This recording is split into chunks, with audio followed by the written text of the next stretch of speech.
Well, welcome to the US Presidential Election Cup, and what a year it's been for America. With voter suppression, rioting and court rulings, it really is the nation that stops a race. Let's have a look at the field.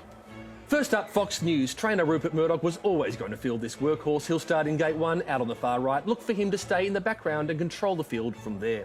Next up, the reigning champion, the Donald. What a magnificent horse, a tremendous horse. Nobody knows more about being a horse than the Donald. In gate 3, it's Sleepy Joe. He's the oldest horse to ever compete in this race. Stablemate to former champion stallion, Yes We Can. He was destined for the glue factory, but now a clear front runner. In gate 4, COVID, the Chinese mare. Look out for her. She's been a threat all year, as has a global recession in gate 5. Postal votes will jump from gate 6 and could determine the outcome of this race. Gate 7, Hopes and Dreams are unlikely to feature strongly. Same goes for Climate Crisis in gate 8. In gate 9, Supreme Court, a controversial late entry 6 days out. And in gate 10, the possibility of civil war. The old mare Democracy is still in contention, but she will be ridden heavily by controversial obese jockey Electoral College. And rounding out the field are Open Warfare, Dr. Fauci, and It's a Shit Show. And they're boxed and ready.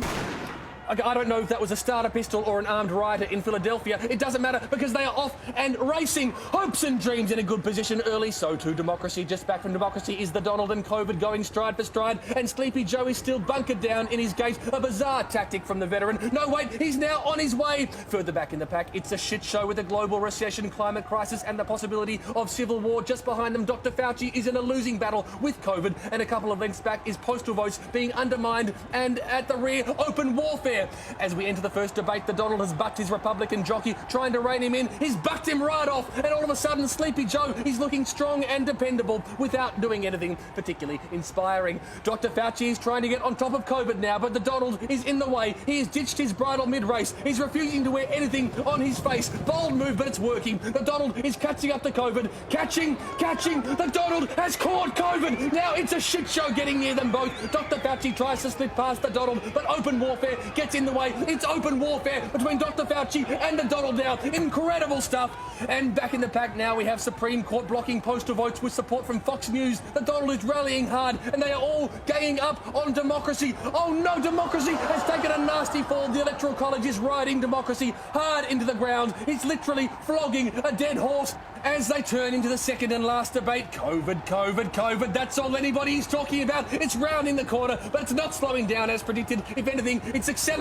Sleepy Joe is slipping away. Wait a second, I don't believe it. A former champion has entered the race. Yes, We Can is pushing Sleepy Joe toward the finish line, but it's the Donald making a late charge, leading the Supreme Court into the home straight, followed by the possibility of civil war. Fox News just behind them, almost willing them home. COVID is spreading the field. That'll encourage a global recession. Hopes and Dreams have dropped off badly, as has Climate Crisis, who I'd forgotten about completely. Postal Votes is making a late charge, but will it get there on time? There's only seconds left. It's Sleepy Joe and the Donald. They're neck and neck. The Donald is claiming victory before he's crossed the finish line. Sleepy Joe being a little more cautious, but either way, it doesn't matter because It's a Shit Show is first past the post. That's right, It's a Shit Show is the clear winner in the US Presidential Cup. Congratulations to Atona 2020 and the whole team behind It's a Shit Show. Oh, and news just in. Sadly, Democracy has broken down and will need to be euthanized. Children, look away.